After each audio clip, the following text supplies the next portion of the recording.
कृष्णापुर गांव में रहने वाली सिंधु और अनीता बहुत अच्छी सहेलियां थी। सिंधु अमीर परिवार से थी और अनीता का परिवार निर्धन था। फिर भी उन दोनों में बहुत अच्छी दोस्ती थी। सिंधु की शादी किरण नाम के एक अमीर आदमी से हो गई और अनीता की शादी एक आम आदमी से। शादी के बाद उन्हें एक दूसरे से अलग हो जाना पड़ा। कुछ समय बाद पता चला कि सिंधु मां बनने वाली है और उसने अपने पति किरण को ये बात बताई। ये बात सुनकर उसकी बाँछें खिल गई। अगले दिन सुबह अनीता रोती हुई सिंधु के घर आई। सिंधु, मुझे तुम्हारी मदद की जरूरत है। मेरे पति का एक्सीडेंट हो गया है और वो अस्पताल में। मुझे कुछ पैसों की जरूरत है क्योंकि डॉक्टरों का कहना है कि ऑपरेशन का खर्च। चिंता मत करो अनीता, मैं हूं ना। सिंधु अपने कमरे में गई और अपने पति किरण को ये सब बताया। किरण पहले से ही उसकी बातें सुन चुका था।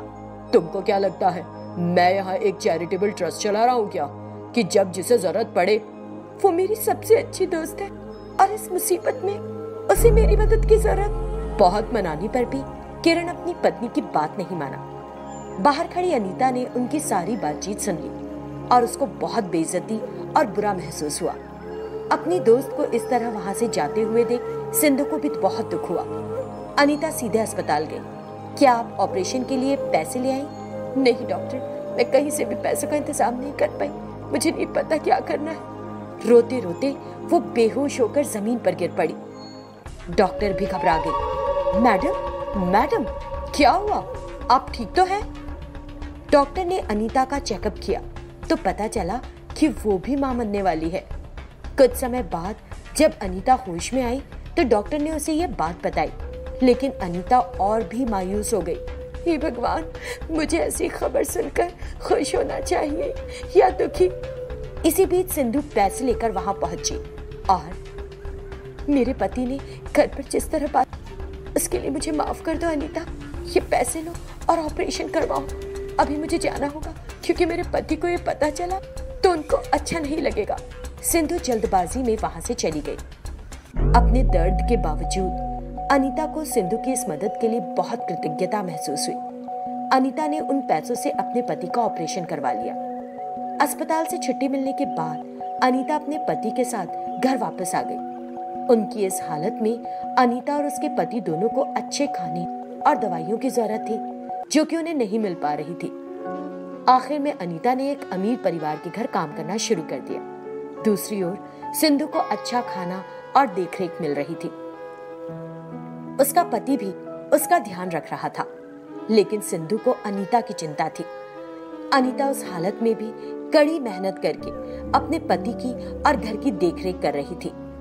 कुछ समय बाद उसका पति बिल्कुल ठीक हो गया और उसने उसे अपनी दोस्त सिंधु की मदद के बारे में बताया। एक दिन सिंधु के पति को उसे अकेला छोड़कर कुछ काम से बाहर जाना पड़ा। इसी बीच उसे लेबर पेन होने लगे। संयोग से अनीता अपनी दोस्त सिंधु का हालचाल पूछने वहां आ पहुंची। सिंधु के लेबर पेन के बारे में जानकर उसने भगवान का शुक्र मनाया कि वो वहां आ पहुंची है और फिर मुझसे ये दर्द सहन नहीं हो रहा है। हे भगवान, चिंता मत करो सिंधु, अब मैं आ गई हूँ, सब ठीक होगा। हालांकि अनीता खुद मां बनने वाली थी, लेकिन उसने सिंधु को अपनी गोद में उठाया और अस्पताल पहुंचाया। हे भगवान, माँ और बच्चे दोनों को बचा लेना और अच्छा रखना। सिंधु के अस्पताल में भर्ती होने की खबर सुनते ही किरण तुरंत अस्पताल पहुंचा। अनीता, तुम्हारी इस मदद के लिए बहुत बहुत धन्यवाद। उस दिन मैंने तुम्हारे साथ बहुत गलत बर्ताव किया, लेकिन आज अगर तुमने मेरी पत्नी की मदद नहीं की होती तो पता नहीं क्या हो जाता। कोई बात नहीं, मुझे बुरा नहीं लगा था। अचानक अनीता को भी लेबर पेन शुरू हो गए। किरण ने डॉक्टर को बुलाया और उन्हें अनीता को अंदर ले जाने के लिए कहा। अनीता और सिंधु दोनों को एक एक बेटा हुआ, लेकिन सिंधु का बेटा जिंदा बच नहीं पाया। किरण, मुझे आपको बताते हुए दुख हो रहा है, कि आपकी पत्नी को पैदा हुआ बच्चा बच नहीं सका, लेकिन अनीता और उसका बच्चा बिल्कुल ठीक है। हमारी चिंता सिंधु को लेकर है क्योंकि वो बहुत कमजोर और घबराई हुई है। अगर उसे अपने बच्चे की मौत के बारे में पता चला तो पता नहीं क्या हो सकता है। तभी अनीता अपने बच्चे के साथ वहां आई और किरण से बोली, अगर आपको कोई एतराज ना हो तो मेरे बच्चे को सिंधु के पास ले जाइए और उसकी जान बचाइए। दिल में दर्द और आंखों में आंसुओं के साथ किरण बोला, आपका दिल बहुत बड़ा है। आप अपनी दोस्त के लिए अपने खुद के बच्चे का प्यार भी छोड़ने को तैयार है। मैं जिंदगी भर आपकी इस मदद को नहीं भूल सकूंगा। अनीता के बच्चे को अपना बच्चा समझकर सिंधु बहुत खुश हुई और अनीता ने अपने पति से झूठ बोला कि उसका बच्चा मर चुका है। भगवान उसे इतनी परेशानी क्यों देता है? वो बहुत अच्छी इंसान है, बहुत अच्छी। मैं आपको कैसे बताऊं उसके बारे में? हाँ, वो बहुत अच्छी इंसान है और उस दिन मैंने उसके बारे में बहुत गलत बात की थी। उसने ही तुमको और हमारे बच्चे को बचाया है। उसने हमारे लिए जो कुछ किया उसके मुकाबले में हम क्या कर सकते थे? मैंने उन्हें एक बहुत अच्छा बंगला और कुछ धंधा शुरू करने के लिए पैसे दिए हैं। ये तो आपने बहुत ही अच्छा किया जी, बहुत ही अच्छा। इस सब से अनीता भी खुश हो गई क्योंकि उसका बच्चा एक अमीर परिवार में उसकी बहन जैसी दोस्त के पास पड़ा हो रहा था।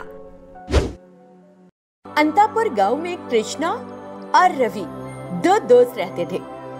दोनों मन लगाकर पढ़ाई करते थे। एक दिन स्कूल की छुट्टी होने के कारण कृष्णा और रवि कृष्णा के घर पर खेल रहे थे और टीवी भी देख रहे थे। कुछ देर बाद उन्होंने कृष्णा के पापा को मोबाइल पर गेम खेलते हुए देखा और उन्हें ये बड़ा दिलचस्प लगा। फिर वे उसके पीछे खड़े होकर उन्हें खेल खेलते हुए देखने लगे। कुछ समय बाद कृष्णा के पापा अपने काम पर चले गए।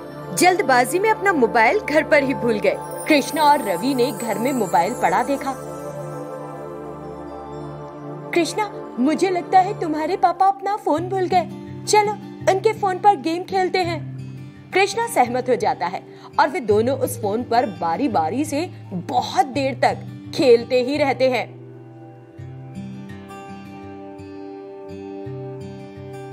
फिर कुछ देर बाद वे कृष्णा के पापा को घर आते देखते हैं और फोन छोड़कर कुछ और करने लगते हैं।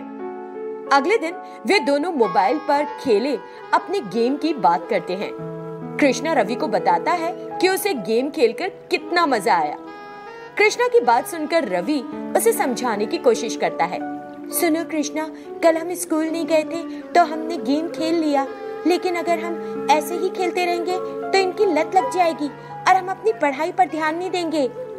कृष्णा रवि से सहमत होने का नाटक करता है, लेकिन वो तो पहले से ही खेलों का आदी था। अपनी पापा की जानकारी के बिना वो रोज उनके मोबाइल पर गेम्स खेलता था। कुछ दिनों बाद कृष्णा ने अपने पापा से कहा, पापा मुझे भी मोबाइल दिला दो, मुझे इसकी बहुत जरूरत है, स्कूल के प्रोजेक्ट्स करने होते हैं। अपने पापा को कई बार तंग करने पर उसके पिता ने आखिरकार कृष्ण के लिए एक फोन खरीद लिया। उसके बाद से तो वो रोज स्कूल से लौटने के बाद फोन पर ही लगा रहने लगा। वो अपना होमवर्क भी पूरा करना भूल जाता। इस तरह उसकी पढ़ाई पूरी तरह से छूट गई। कृष्णा, मैं आजकल देख रहा हूँ कि तुमने फोन पर गेम्स खेलने के चक्कर में अपनी पढ़ाई लिखाई बिल्कुल छोड़ दी है। रवि के एग्जाम्स में कितने बढ़िया नंबर आए हैं, लेकिन तुम सभी सब्जेक्ट्स में फेल हो गए। मुझे अभी के अभी फोन वापस दो। पापा के फोन छीनने के बाद कृष्णा फोन के लिए रोने लगता है और खाना पीना बंद कर देता है। ये देखकर उसके पापा उसे फोन वापस कर देते हैं और उसके बाद वो जब भी फोन वापस लेते हैं तो कृष्णा यही काम करता है और वो फिर से फोन पर गेम खेलने लगता है और पूरी तरह से उसका आदी हो जाता है। बेटे की हालत देखकर उसके पापा को दुख होता है। अगर ऐसा ही चलता रहा तो वो पढ़ना लिखना बंद कर देगा, एक दिन हमें भी भूल जाएगा। उसने हमसे बात करना तो पहले ही बंद कर दिया है। सुनो जी, जब वो सो रहा हो तो उसका फोन तोड़ दो और उसे बताओ कि तुमने उसका फोन ठीक होने दे दिया है। जैसे आज उसने हमसे बात नहीं की, उसके कुछ पूछने पर हम भी जवाब नहीं देंगे तो अपनी गलती समझ जाएगा। वे दोनों इसके लिए राजी हो जाते हैं और कृष्णा का फोन खराब कर देते हैं।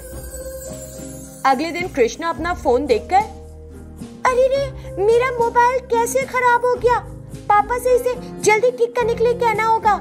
हालांकि उसे अपने पिता की मदद की जरूरत थी, लेकिन वो मांग नहीं सकता था क्योंकि उसने कई दिन पहले से ही उनसे बात करना जो बंद कर दी थी। फिर वो अपनी माँ से बात करने की कोशिश करता है, लेकिन वो उसे अनसुना कर देती है। कुछ दिन बीत जाने पर वो उदास होकर एक जगह बैठकर सोचने लगता है, हे भगवान, इस खेल की लत के कारण मैंने कितने दिनों से अपने मम्मी पापा और दोस्त से बात करना बंद कर दिया है। रवि मुझसे पढ़ाई में कितना आगे निकल गया। अब मेरे पास तो फोन भी नहीं है और मेरे मम्मी पापा भी मुझसे बात नहीं कर रहे। मैं पागल हो रहा हूँ, कुछ समझ नहीं आ रहा कि क्या करूँ। वो अपनी हालत देखकर रोने लगता है। उसके माता पिता उसे इस हाल में देखते हैं। कृष्णा, मुझे आशा है कि तुम कम से कम अब अपनी गलती समझ गए हो।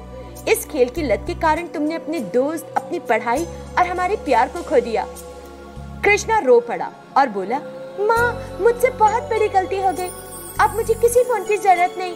मैं पढ़ाई करना चाहता हूँ, लेकिन सबसे पहले मुझे आपके प्यार की जरूरत है और अपने दोस्त की। माता पिता कृष्णा में बदलाव देखकर बहुत खुश होते हैं। कृष्णा पूरी तरह से मोबाइल पर खेलना छोड़ देता है और पढ़ाई में ध्यान लगाता है।